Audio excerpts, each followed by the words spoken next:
Okay, you ready? Yes. All right. So today, let's begin lying on your back. Support your neck and your head with a blanket, as Kevin is. I'm going to reposition the blanket so it supports Can his... you turn my volume up? I feel like I can't hear you. Oh, really? Not very good. How about now? Yep. Okay, great.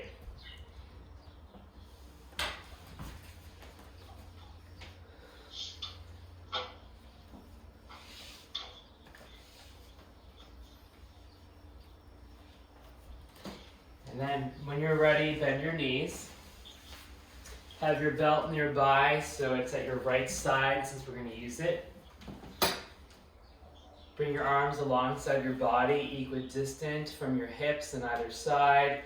Rest on the pinky side of your hands. Your arms are facing the side of your body, and then drop your chin just slightly.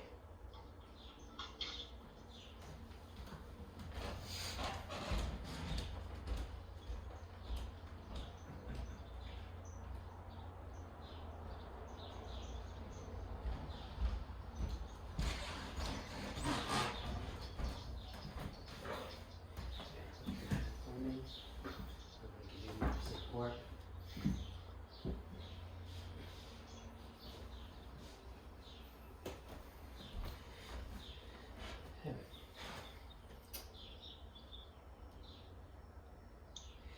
So as you close your eyes,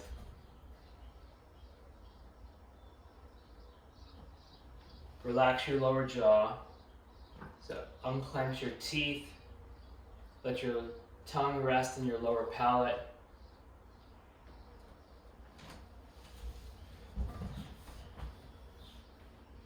And feel how the weight of your body is supported by the earth.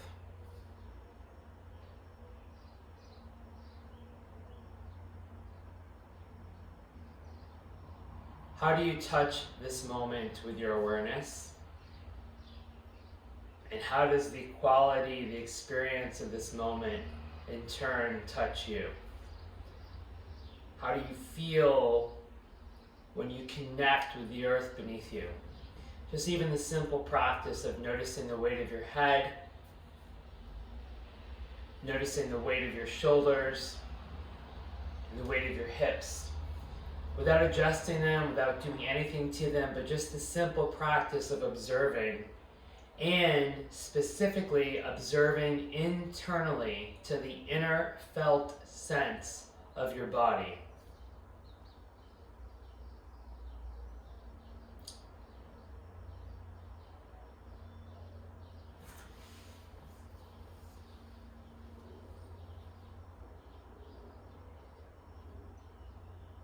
So stillness underlies deep and profound listening. To be truly present with ourselves in the deepest way means we have to pause, we have to stop, disconnect from whatever we were doing or thinking, and to check in. And so I want you to begin your practice from this place of deeply listening to this moment, deeply listening to your breath. And this quality of deep listening then can infuse and support your practice this morning.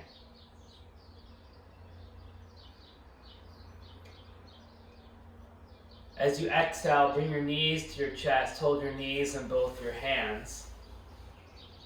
And gently rock, very subtle side to side. So you're just massaging the back of your pelvis, your sacrum, and your low back. Feeling again how the back of your body meets the earth.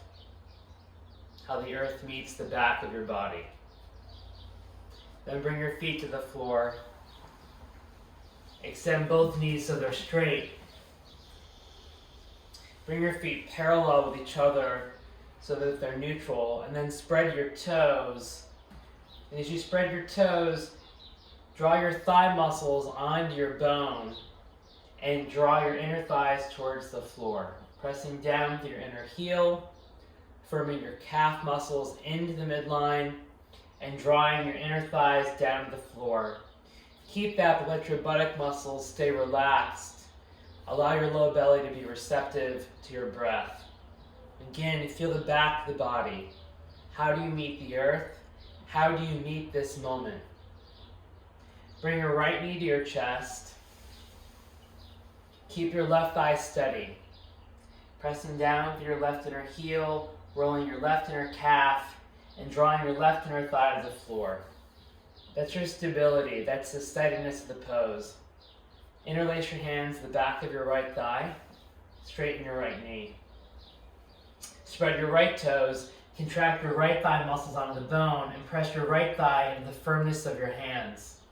I'll let the top of your chest be broad and let the head of your arm bones settle to the back of your body.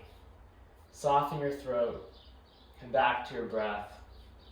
How do you breathe in this moment? With too much will and control, or with a sense of ease as though the breath is supporting you rather than you supporting the breath? Release your right foot, bring the right foot to the floor, extend your right knee straight. Wait for your breath, and then draw your left knee to your chest, keeping your right inner heel grounded, your right inner thigh to the floor. Straighten your left knee. Spread your left toes. One side will be different than the other, most likely. Notice how easy it is to want to get attached to symmetry. Asymmetry is part of life. Spread your left toes. Press your left thigh into your hands. Ground your right inner heel. Again, feel how you meet this moment. How you connect with your body, how you connect with your breath, how you connect with the earth. Exhale, release the left foot to the floor. Straighten both knees again. Bring your feet parallel with each other. Spreading your toes, pressing down with your inner heels, and then draw your right knee to your chest again. And this time you'll take your belt. And I'll position it for Kevin. You'll wrap the belt over your arch. Adjust the belt accordingly. If you have tighter hamstrings, you'll make the belt larger. Looser hamstrings, you'll make the belt smaller. Hold the belt with your right hand, and then straighten your right knee. You can see how Kevin's holding the belt, so his fingers, all four fingers are clasped over the belt. His arm is straight. The left arm can just relax. And then with the left side, ground to your left inner heel. Anchor your awareness there. Feel how that part of your body is in contact with the earth. Then draw your left inner thigh to the floor and work on straightening your right knee by contracting your quad. You repositions. The belt is right at the transverse arch. Spread your right toes. Press slightly up to the ball of your right foot. And now this is where the area I want you to focus on is the right side of the body. So we're going to be in this pose for several long breaths to stretch the muscles, the back of the thigh, the hamstrings. So we call this the side body, from the armpit to the hips. We have the waistline, we have the ribs, and we have the underside of the armpit, the chest. What I'd like you to do here is that I'm going to place my finger lightly at Kevin's hip crease, roughly where his hip socket is, and he's going to move away from me slightly internally. So the hip does a little bit of turning out. You can see how the left side of his waist lengthens. Additionally, he's going to lengthen the right side body by drawing his shoulder up and then diagonally pulling the head of his arm bone back towards his earlobe. And my guess, based on what I feel in my own practice, is those two actions of lengthening the side of the body will deepen the stretch of the back of his right thigh. Can you feel that, Kevin? Mm-hmm.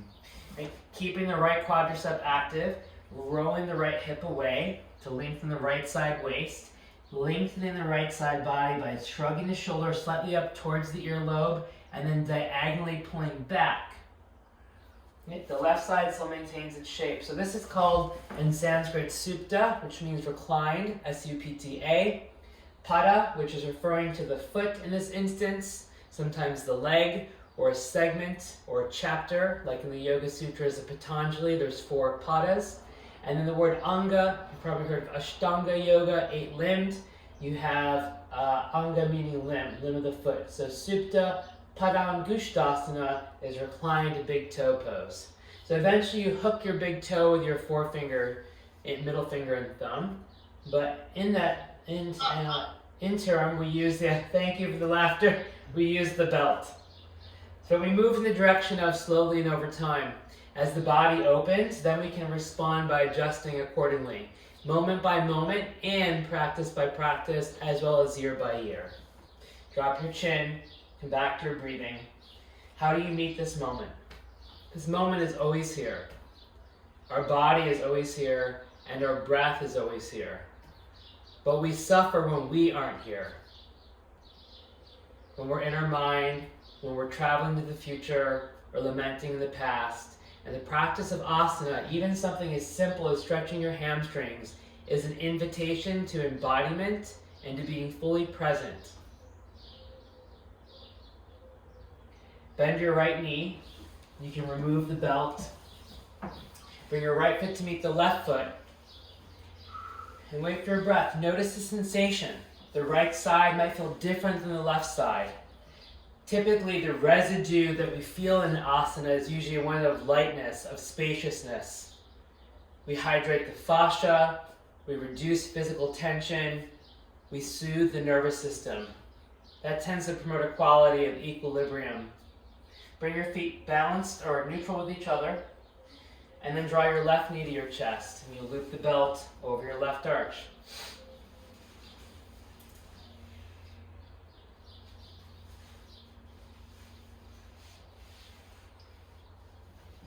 And one of the things folks may do is you may hold the belt with the metal, the D-ring clasp is. So I would adjust it accordingly. And then with the right arm, relax. Bring your head parallel, neutral. Spread your right toes. Press your right inner heel to the floor. Feel how that part of your body touches the earth and anchor it there. Drawing your right calf and your right inner thigh to the floor. You can notice this side's tighter than for Kevin, so he's going to have to work a little harder to contract the quadriceps, the muscles in the front of the thigh, squeeze them onto the bone. And then the adjustment, I'm going to step over into the side to help him. So I'll place my finger just gently at his top thigh. He moves that away. That'll lengthen his side waist. At the same time, he lengthens the side of his body up and pulls the arm bone back. Eventually, the root of the left thigh moves away and the foot moves towards the face as you pull back through the left arm bone.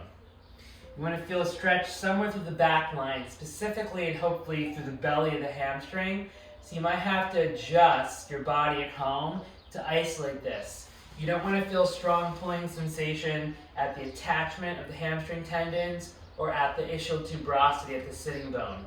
That's where the hamstring arises. There's 3 hamstring muscles. We could say 4 since one of them has 2 origins. The bicep femoris, biceps head, is more lateral, attaches to the fibula, which is the small strut bone of the leg, and then the 2 medial ones, which are the semitendinosus and the semimembranosus, which attach at the tibia, which we kind of think of as the shin bone. Crosses the hip as well as the knee. We want to feel the stretch kind of through the belly. You may feel a bit through your calf too. Collectively, in the Tom Ayers Anatomy Trains world, you're stretching the superficial back line, at least a segment of it. We can make the argument from the Achilles tendon, the calcaneus, to the sitting bone. So we want to do this pose for a while because it will enhance our downward facing dog, our standing forward folds, and a lot of the postures in our yoga practice which require movement at the hip joint folding forward. You can bend your left knee, remove the belt, bring your left foot to meet the right foot. You're always waiting for your breath too. Feeling how you connect with your breath, connect with this moment. Bring your knees to your chest.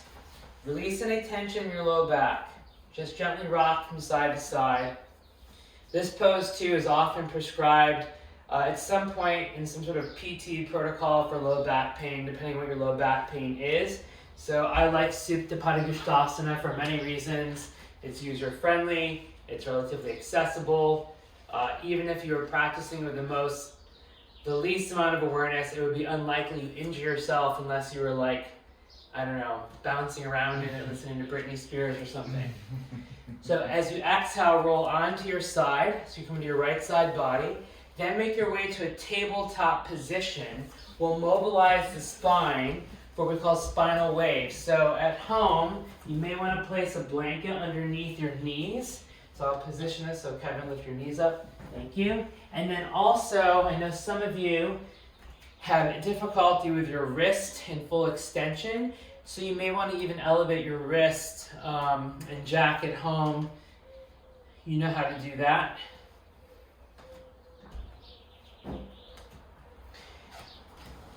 So one of the things, since the hands are part of the foundation, is we want to spread the fingers from the center of the palm outward to press down more through the middle finger, index finger, and thumb side, and to hug the arm muscles onto the bones so they're fully straight.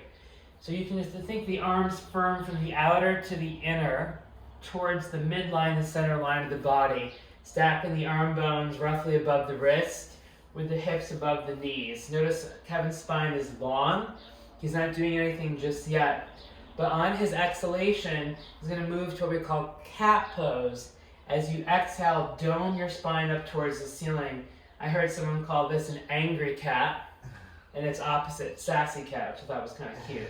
So from your hands, push back to your lower ribs. Nope, stay in the pose. Draw your navel towards your spine. And as Kevin pulls his navel towards the spine even more, move away from my finger here, pull in. Scoop your buttocks down and forward. Yes. Then from your hands, push towards your lower ribs more. If you're like, how do you get this area to stretch and open? You can shift your hips slightly back towards your heels so the hip joint is behind the knee, and pressing down to the thumb side of the hand, even more, Kevin, squeezing your arms straight, push back to your lower ribs. Right, then you find the shape of the pose. That's what the alignment is. The alignment is orienting ourselves to an ideal shape to target particular tissues. You can practice this in other ways too, but I like doing cat pose to open up the kidney region, right? And there's a muscle here called the quadratus lumborum, which arises from the posterior iliac crest and attaches the transverse processes of L1 through L4 and the 12th rib. It's a deep core muscle just behind your psoas. It gets a little tight and cranky, so we want to almost yawn and open this area up. I like to have students stay for a bit. Kevin's been here for about 35 minutes. So then very slowly, you're going to move to cow pose. You're going to let the spine melt. Someone called this sassy cat. Kevin moved a little faster than I would have preferred, but that's okay. Keep the back of the neck long. When my hand is here at the mid-back, melt the heart center, keeping the arms steady. Even more, move away from my hand. Yes! Then glide the chest forward through your arms, keeping your neck long. Now you're in sassy cat pose, cow pose, or a spinal extension. From the navel, draw the navel in, tuck the tailbone down and under, push the floor away, cat pose. Close your eyes when you do this, focus internally on the sensation, and move at a moderate pace. As you inhale, move to cow pose. Let the inhalation guide you, melting your spine vertebra by vertebra, melting the mid-back. This has to sink. Yeah, this is where a lot of you will get difficulty. Even Kevin, being young at 23, has a challenge melting his thoracic spine. Right? So he has to really move this in, melt his shoulders, and glide his chest through his arms this way. Then move back to cow pose as you exhale. Cat pose, tucking the tailbone under. Early in the morning, yoga teachers have difficulty using their words. There's too much pranayama, we're a little vata deranged. Just kidding. And then inhaling forward through cow pose. Exhaling back to cat pose. So do a few more on your own, moving through cat and cow. Make sure you're distributing the weight throughout your hands equally, keeping those arm muscles steady, and focusing internally on the sensation in your spine. Move from your hips first. The head moves last. So first the hips move, then the head. The spine kind of responds like a series of dominoes. The head moves last. During your last one, come back to cat pose. Stay here. So I wait for you, stay in cat. And then on an exhalation, shift your hips back, come to a long child's pose with the arms stretched out in front of you, neck and head long. Place your hands shoulder distance apart, spread your fingers, and as you press your hands down, lift the underside of your arm bones up. Then let your chest soften and reach your hips towards your heels. Again, let the back of the body open, but I like having the arms in this position because it trains them for downward facing dog, which we're going to do in a moment. Inhale, come back to your hands and your knees. You move the blanket out from under your knees since we're no longer going to need it. Then, starting up for downward facing dog, watch here for a moment at home. He's going to press his index finger and thumb down. I'd like Kevin to stack his arm bones directly above his wrist. Walk your knees in just a bit to start. Okay. Yep. Now press down. He has a difficult time keeping his palms flat, so he has to really press down through this part of his hand. Stack his arm bones above his wrist. Bring your belly organs towards the back of your body, just like that. Now I want him to lengthen the side of his body as he did previously, from his hips to his armpits. So with his inhalation, he's going to shrug his shoulders towards his ears. Keep your neck and head long. Shrug his shoulders towards his ears. Keeping this length. Then he's going to keep his low belly in, but melt his chest. Good. Now his shoulder blades are more integrated. Tuck your toes under. And with a long exhalation, reach the thighs up and back to downward dog. Now Kevin's fairly tall, so I would even say walk your feet back a bit, Kevin. Take your feet a little wider apart. And at home, when you look back towards your feet, make sure the inner heels are turning apart slightly. Then we'll reposition the thigh bones. So heels even apart more, inner heels to go away from each other so you can't see them. So if you look back, you won't be able to see the inner heels. What I do not want is the heels to hook in. Then the top of the thighs go up and back. Kevin, don't move your hands, they're glued to the floor. Yeah? You can see for him here, this is the part of his spine that's really rounded. Part of it is the hamstrings are a little tight. Part of it also is that this is a little restricted. So what I want him to do at home is to press down, or Kevin especially, press down through his index finger and thumb, lift the underside of the arm bones forward, and then let the chest melt to the floor. So lift your arm bones forward more, more. Now let your heart melt. Better. Now root your hips up and back. Better. Good. Now let your heels go back and down. Yes! So good. Everyone stay a bit longer. It's a 35-minute pose. To rest, as you exhale, come down to your hands and knees. Return to child's pose. Bring your big toes together. Bring your hips back onto your heels. Now this is the pose where we want the spine to be slightly rounded in flexion. So if you're very loosey-goosey, I would bring the knees even a bit closer together. For most people, I like to have the knees armpit distance, just as Kevin is. It gives some space for the abdomen, so you can breathe more easily, and allows the hips to descend back and down. You can see this is what we call long flexion. It's like a long, equal distribution of the spine being rounded. So the whole back of the body gets to open. When you try downward facing dog again, I'll have Kevin go through those steps of how I want you to align your shoulders in downward dog. So Kevin, come back to a tabletop position. For him, I notice his shoulder girdle, like mine, is a little wider. So I'm going to have him take his hands even a little wider apart than he did previously to make sure his middle fingers are facing forward and the creases of his wrist are parallel with the top edge of the mat. Press down through the inner part of the hand still.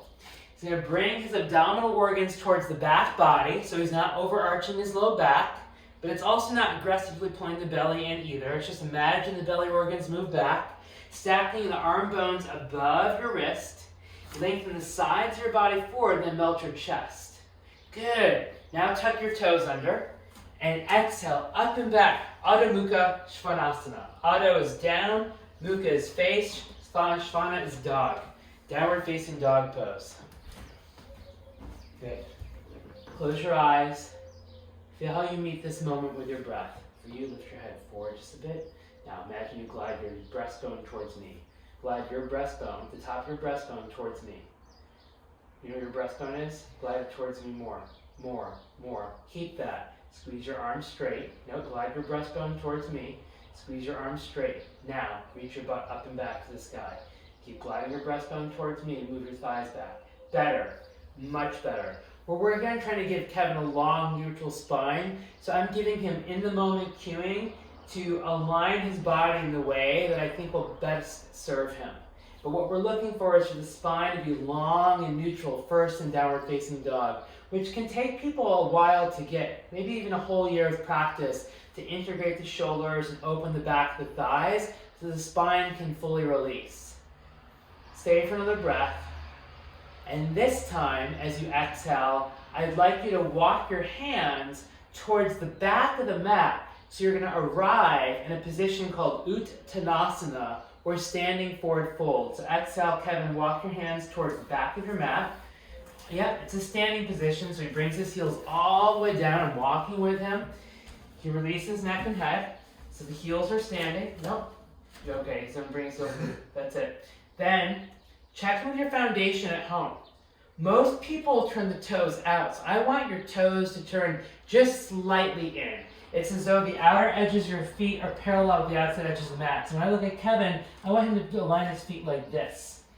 Then, up on your fingertips, bend the elbows to the side and release the neck and head. Now there's a couple variations of this. One of them is to practice with bent knees to let the spine get longer.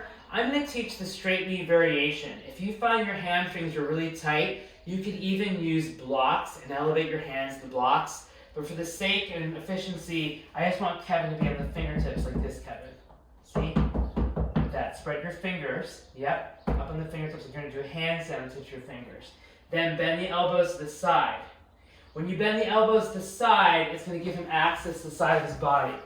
Shift your hips above your heels, shifting forward just slightly.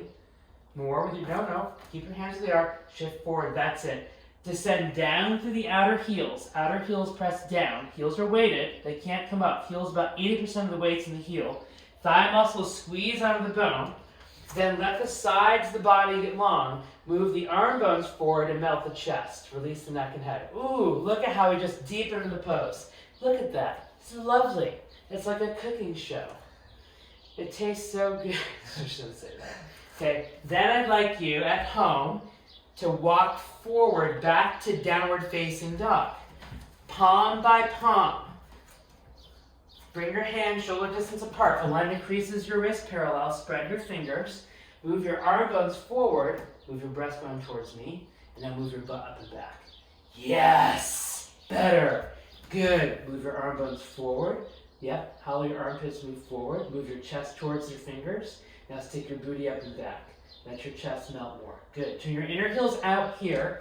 Your heels may not touch the floor. And what I really like that Kevin's doing is he's keeping the height of his hips. You see that? That's really good. That's going to help release his low back. One of the cues we've given classes on occasion, and I find helpful at times, is if he's really tight through his back line, he can bend his knees just a little bit. You can try this at home. Keep your knees slightly bent, just a little, not a lot. And then move the top thighs back, with the knees bent, with the knees bent. Move your thighs up and back, with the knees bent. Bend your knees, bend your knees. Booty up, booty up, booty up. And what that does, see how his sacrum's dropping, his tailbone's up, his low back's getting longer? Then he uses his arms, he presses his arms forward, and he reaches his hips back even more. Yes! One more time to Uttanasana. Exhale, walk your hands back towards your feet. I know, Jack, I'm keeping you there forever, aren't I, girlfriend? Sorry. She's like, I wanted an easy class today. Down. I'll let Kevin get decent. Okay, so you're in standing forward fold. Align your feet parallel with each other. Bring your feet a little closer together, Kevin. Outer edges of the feet parallel. Feet about outer hip distance apart, about pelvic width. I like that. Then up on the fingertips, really up in the fingertips, like almost like you're going to do a handstand, right? It's like this type of thing. If I were going to stand on my fingers, I want them to support me. So we're really on the finger pads. Elbows bend to the side, arm bones back, chest melts, side body's long. And then you close your eyes. These poses, head down poses like downward dog, Uttanasana, they're fabulous poses. Not only do they stretch the back of the body, but you get to decompress the spine in a long flexion. Your head gets to rest below your heart. I find for myself that when I have my head below my heart in downward dog and Uttanasana for more than just a few breaths, yes, it may be challenging, but when I exit the pose, there's this sense of whatever anxiety I might have been feeling in the moment about the uncertainty of my existence on this planet seems to lessen, if not dissolve, at least momentarily. And any reprieve I can get from the burden of my thoughts is one that I will take. Place your hands at your hips. Draw your shoulder blades on your back. I shouldn't say that because there's other reprieves from the burden of your thoughts that might not be that advantageous or healthy. So Uttanasana is one where the risk is minimal. Cocaine is also great too, but probably not such a good idea. Inhale, come all the way up to standing. Okay, so stand, triangle pose, Utthita Trikonasana. I want you to get your 2 blocks at home and place them at the back of your mat where you anticipate your feet to be so you have them accessible.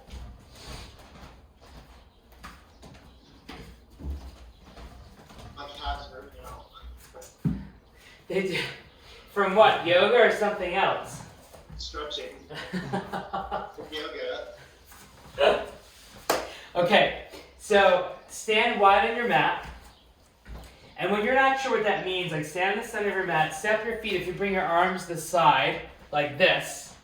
So Kevin, do this for me, please, thank you.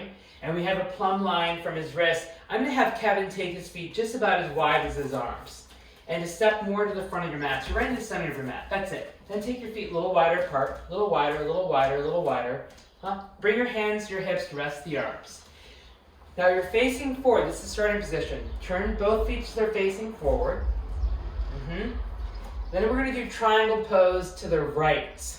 So Kevin's gonna turn his left foot in. So it's angled in towards the midline. This is key. And he wants to make sure that the top of his left thigh bone is still going back. So stick your left booty back. Good. So that means his hips staying centered in its socket as opposed to pushing forward. Then he's going to turn his right foot, his right knee, and his right thigh out. So he has to pivot. And he aligns his knee towards the third toe, and the knee is straight. Before you move into triangle pose, we want to make sure the hips are centered in the pelvis. What most people do is push the pelvis forward, sort of like a John Wayne stance. So we want to move the pubic bone slightly back, mainly the left one, and turn the top of the right thigh out. Straight knees, knees fully straight. Firm your thigh muscles onto the bone, move your left thigh back, turn the top of your right thigh out. Now keep your left hand to your hip. Inhale, stretch your right arm up. Okay. Now the sides of the body has to get long. So he's going to turn the top of his right thigh bone out while he moves his left inner thigh back. Yes. Now from his right hip, through his armpit, he goes up. Reach up to the fingertips too. They're an extension. Your fingertips open the lungs. Lift up to the crown of the head. Let your brain descend down now. Come back to your breath. Now from here, this is where he moves from. He's going to move his right thigh back. And as he exhales, he's going to come down. This has to go back more. More. Yes. Here it goes out and back. Back in the socket. And then he brings the hand on the block. On his fingertips though, not on the palm. On the fingertips. Yes. Notice how he's keeping his left hand on his hip. You have 2 bones here, the pelvic bone and the thigh bone. The left thigh bone goes back, but the pelvic bone tips forward. And that's going to deepen the stretch. Can you feel that? Yeah. Okay. So the left thigh goes way back. You're rooting the left thigh bone back, but that left pelvic bone kind of turns into the pose. Then, from his tailbone, from his pelvis, he lengthens the spine forward, opening the chest, taking the top arm back, then stretch the top arm up. Spread your fingers. Press into my hand here. Press into my hand just slightly. Yep, just forward just a little bit. Now turn your chest up. Yes. The turn in Trikonasana does not come from the back hip. It comes from the thoracic spine. The way the thoracic spine is arranged is those bones are positioned in such a way that allows for optimal rotation. They just naturally glide in such a way where the spine can spin and revolve. The pelvis, though, if you look, is slightly angled to the floor. Left inner thigh goes back, left hip bone tips. This allows his spine to lengthen with ease. If he tries to open this back hip up, he jams his low back and sacrum and really inhibits the freedom of his breath. To exit this, he's going to press down through his back heel and inhale, rise up to standing. Exhale, bring your hands to your hips, Kevin. Turn your feet parallel, bringing the feet to a neutral position, keeping them this distance, and then you go to the other side. You turn the right foot in, and you turn the left foot out. Straight knee pose. Squeeze your thigh muscles. Keep your right hand to your hip. As you inhale, stretch your left arm up. Now I can already tell in him, his front knee's turning in quite a bit. It's going to put a lot of strain on the knee. We want our asanas to help align the body and create stability and mobility, not continue to perpetuate patterns of dis-ease and dysfunction. So he's going to bring more weight to his big toe mound as he turns the top of his left thigh out, squeezing his quadricep. From here, the thigh bone has to go back, way back. Yep. So move this right inner thigh back. Yep. And then turn out from here. Inhale, reach up, and then exhale, reach down. This goes way back. Out and back, out and back. Yep, let that back hip turn to the floor. Back hip turns to the floor. Right hip to the floor. Right where your hand is, turn to the floor. Keep your hand on your hip, but turn your hip to the floor. Yes! Notice what he just did, right? He allows this back hip to turn to the floor. Then turn the chest up, take the top arm up. Spread your fingers. Press into my hand, turn your chest up. Okay, I'm gonna move this here. Press down through your big toe mound. Squeeze your quad, squeeze, turn your thigh out. Yes, move back from here. Yep, let this roll forward. Move back from here. Yes. There, turn your chest up. Chest turns up. There you go. Palms, hands, arms stretching out for the chest. Right, and then if this is the center, and once he's in alignment, he can kind of energetically feed the pose down through his feet, out through his tailbone, out through his head, out through his arms. It's like the classic image of a starfish radiating out from its center. When you exit, you root through the back heel, inhale, rise up to standing, turn both feet parallel, and then you're going to heel toe your feet together. We're going to take that variation, I like to stretch the calf muscles in variation of Uttanasana. So if you have a blanket at home or a towel, you're going to roll it up about halfway and then stand on it. So Kevin, stand on the blanket, will face this direction. He's going to stand on it so his heels are on the floor. Heels on the floor. Turn your big toes in. Heels apart. Now what most people do here is when the calves are tight is the medial arch. It depends on what part of the calf is tight. What I've observed in myself and in others is the medial arch, the inner ankle will fall. So what I want him to do here is to turn his heels out and to bring more weight to the outer heel, to almost roll the foot back to center. Good. We'll use the blocks in this instance. Hands in your hips, Kevin. Lengthen the sides of your body. Lengthen your shoulders up. Move your arm bones back. Good. And then from your hips, exhale, bow forward. Hands to the blocks. Great. Okay. With the hands in the blocks now, he's going to keep his heels down, especially the outer heel. That's the part that I want to ground down the most. Outer heel pressing down. Press down more through here. Roll more to the outer foot. Yes. Now shift your weight forward to your blocks. Yes, press your outer heels down. Shift your weight forward to your blocks. Good. Now bend the elbows to the side and let your side bodies lengthen more. Fold. Oh, so good. Do you feel your calves stretching? Keep shifting your hips forward. Keep your heels heavy, but squeeze your thighs straight.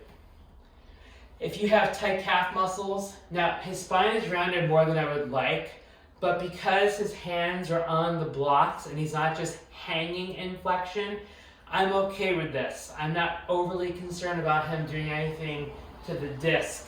If you were just hanging in this position or had weights in this position, then I would be concerned. But since his hands are heavily on the blocks, they're part of the foundation, I'm letting the spine kind of round for the intent and purpose of keeping the knee straight and to stretch the calf muscle fully. If he bends his knee here, it's not necessarily wrong. Bend your knee a little bit. He'll notice, and you might at home, if he bends his knee, the stretch to the back of the thigh changes, yes or no? Yes. And you're going to be isolating another muscle that's deep to the gastrocnemius called the soleus muscle, which is the muscle that actually is helpful in facilitating venous blood return to the heart. One of the ways we actually can improve our blood pressure is through stimulating the parasympathetic response, promoting relaxation, but it's also through conditioning, because if the muscles are functioning properly, if we have less fibrousness in our fascia, so to speak, we're going to have better functioning of our muscular system, which is also going to help return blood back to the heart as well. Our heart will have to work less. So asana has many benefits. Bring your hands onto your hips, and then inhale, come all the way up to standing. Step your feet off. Good. And then we're going to take Pardavita Trikonasana, the revolved triangle pose. I'm just checking the time. We're not going to do that because it's 8:51, and I can probably teach for like 10 more hours because I've had a lot of coffee this morning and cacao and mushroom powder and so we could start doing handstands. Breakfast drink. She just has fluids the first few hours of the day, just different powders and tonics and incantations and potions and crystals and who knows what goes in this body. A lot of powder. All right, downward facing dog. So start in your hands and knees. Downward facing dog is kind of a universal pose. You can practice it at the beginning of your practice, middle of your practice, throughout your flow, at the end of your practice, in isolation. It really can be a practice used to kind of be more up-tempo or even to slow things down. So again, to set up, spread your fingers wide. Kevin has to really work on this. So think of the Thanksgiving turkeys. I don't know, can we say Thanksgiving? Is that PC? I don't have no idea. So he's going to stack his arm bones above his wrist, right? He's going to keep that. He's going to lengthen his shoulders towards his ears. So stretch your side bodies long. Melt your chest. Tuck your toes under and lift your knees off the floor. Right, remember tracing the turkeys in like kindergarten or something? That's what I think of with the hands. You want to really spread wide, like you're tracing. Then walk your hips back. Walk your feet back, sorry. Feet back, feet back, feet back, feet back. Resist your arm bones forward. Even more. Now look up with your chest. This is for Kevin. Look up with your chest. More. Look up with your chest. More. Now I want you to keep that, but lift your booty to the sky. Better. And notice I'm kind of pulling back here because we want to feel like the pelvis is being lifted off the shoulders. Then he can just let his head release just slightly without dropping his whole spine. He's still more rounded than I'd like, but we're slowly moving in the direction of over time. He can even bend his knees just slightly.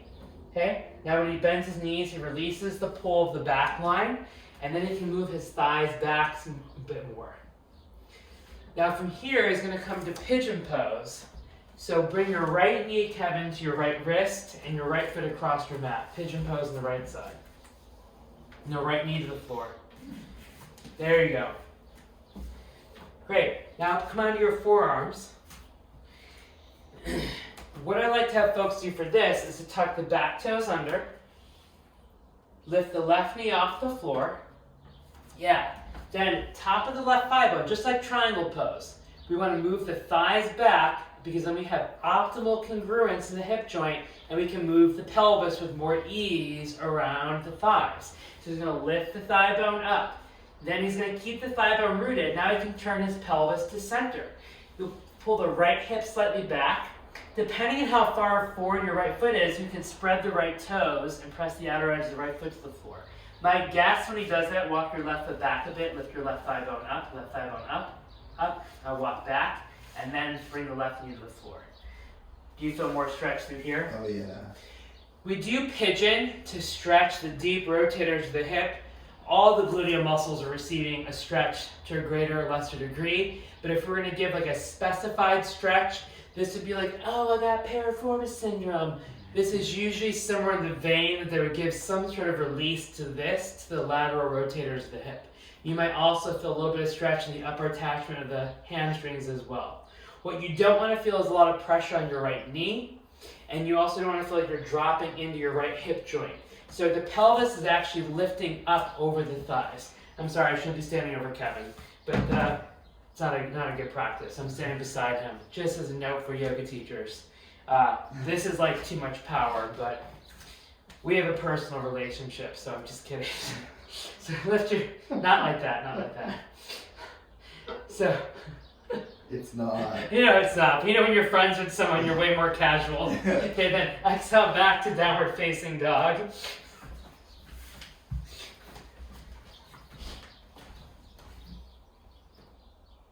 Kevin's young enough to be my son, sadly.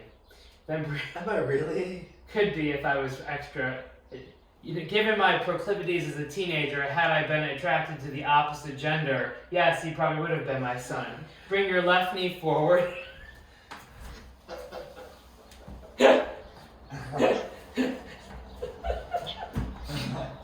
Tuck your right toes under. Lift your right knee off the floor. Yes. Okay. Then top of the right thigh lifts. He's going to move his left hip back, and then he can walk his right foot back just a bit. Then bring the knee to the floor. I like to imagine that both thigh bones, what we want to do is when I pull the head of femurs to the back of part of the hip socket. So the way your pelvis is situated is that the actual hip socket is more shallow towards the front and deeper towards the back. So in each and every asana, we want the head of the femur, which is a sphere like a ball, to nestle towards the deeper part of the cavity, which is called the acetabulum. So the way that I kind of conceptualize it in my practice, which may or may not be true, by the way, but this is how I feel it and how I'm sharing it, is you straighten the right knee, top of the thigh bone lifts. I kind of feel like the thigh softens back. Then, once I have that congruence, I can turn the pelvis over it with more ease. Can you feel that, Kevin? Uh-huh. Then once you have that, even lift up through here. This left hip sometimes wants to compress, so pull this left hip bone up and pull your left hip back, thigh back. Yes! Now bring the right knee down to the floor and keep lifting this left iliac crest right here away from the thigh. Letting the thigh turn out. Do you feel it deepens the stretch? Mm-hmm. We're just trying to separate thigh bone and the pelvis. Because when they're tight, it's almost as though they move like one. Like when people walk, they're like... Right, so this is separate. This swings. So we don't want them to move as one unit. We want them to move in a symphony together. Come back to downward facing dog. Last Adho Mukha Svanasana this morning. It's been a hip opening class. Walk your hands forward. Kevin, he's tall. He's young, but he's like what? What are you, like 6'1"? Yeah, about. Yeah. Then he's gonna move, which is funny, is we call him Little Kevin. And he's not little. Jack at home, walk your feet back and your hands forward. Lift your arm bones forward, move your shoulders, or move your chest forward. Chest forward, Kevin. Okay, now reach your hips up and back. Better. Then exhale, come down your hands and knees for child's pose. Bring your hips back to your heels, stretch your arms forward. Hips to heels. Bring toes together, child's pose, thank you. Now since it's the last child's pose, one variation you might like, instead of having the arms stretched forward, is the arms just kind of like a semicircle overhead with the forearms on the floor. So like this, I'll just position him like that. Right, just kind of like this, and then the top of the forehead can rest down, so almost like you can see the back of the neck gets long. Hips go down. So this is like the child's pose. It's more of, we're doing this for the intent and purpose of resting the brain. Even the way the head's positioned, it kind of draws the skin of the forehead down.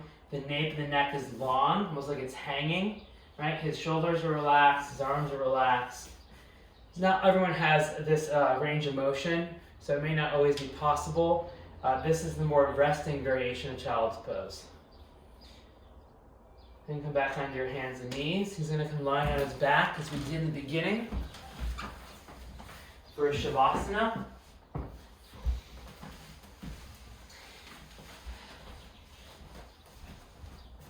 So lift your head and shoulders. Place a blanket underneath your neck and hold shoulders.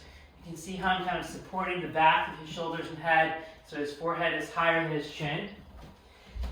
And then if you have a bolster or a pillow at home, bend your knees, Kevin. Bring your knees to your chest. I use a Hugger Mugger rectangular bolster. I make a ramp with it, so it supports the back of his knees. And he can bring his arms alongside his body. And lastly, since he's here with me today, an eye pillow.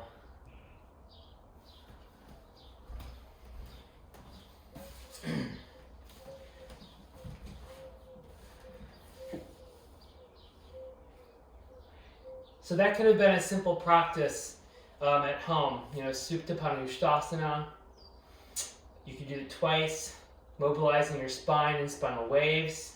Downward facing dog a few times, each time feeling your body differently. Standing forward fold to downward dog, letting your spine get long, opening the back of your thighs. And then triangle pose, which you can do twice. Another forward fold, downward dog, some hip opening, and then Shavasana.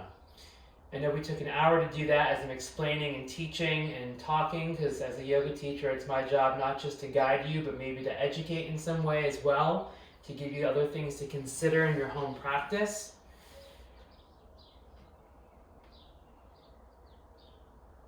And then Shavasana.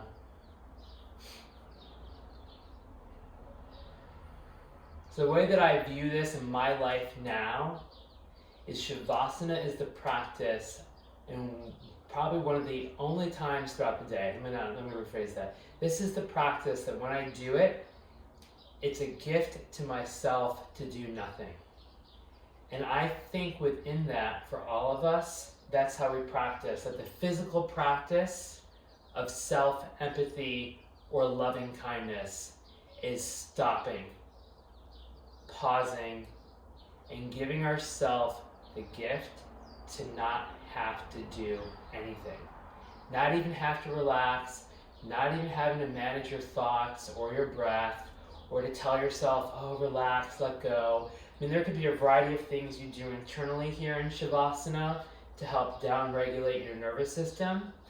But sometimes just lying down with no agenda and just the simple permission to be, the simple permission to feel without having to do anything, I think that is the essence of Shavasana. So let yourself rest. Let yourself be still. Feel how your body is supported in this moment. Told you we're not going to do puppy play today, Jack. That's only on Thursdays.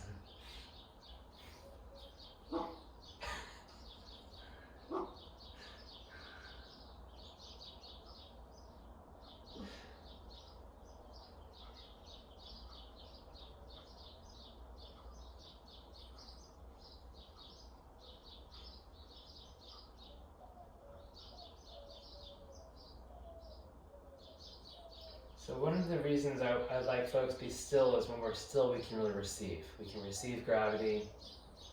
We can receive the soundscape. We can receive our breath. We can really recognize and receive ourselves.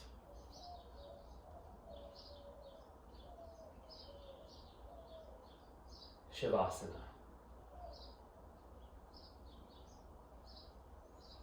So at home, you may set the timer for 25 minutes. That's my recommended time, 25 to 30 minutes once a day. But since we're at time, you can bring your knees to your chest. Stretch your right arm overhead. Roll onto your right side.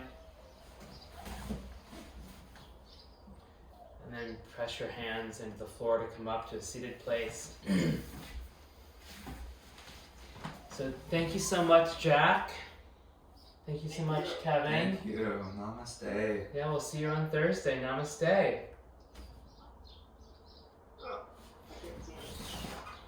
Have a great Wednesday, Tuesday and Wednesday.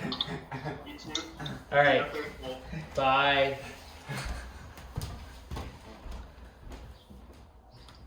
That was great. Yeah, I recorded that too. That was so I think that was a fun class to post on YouTube.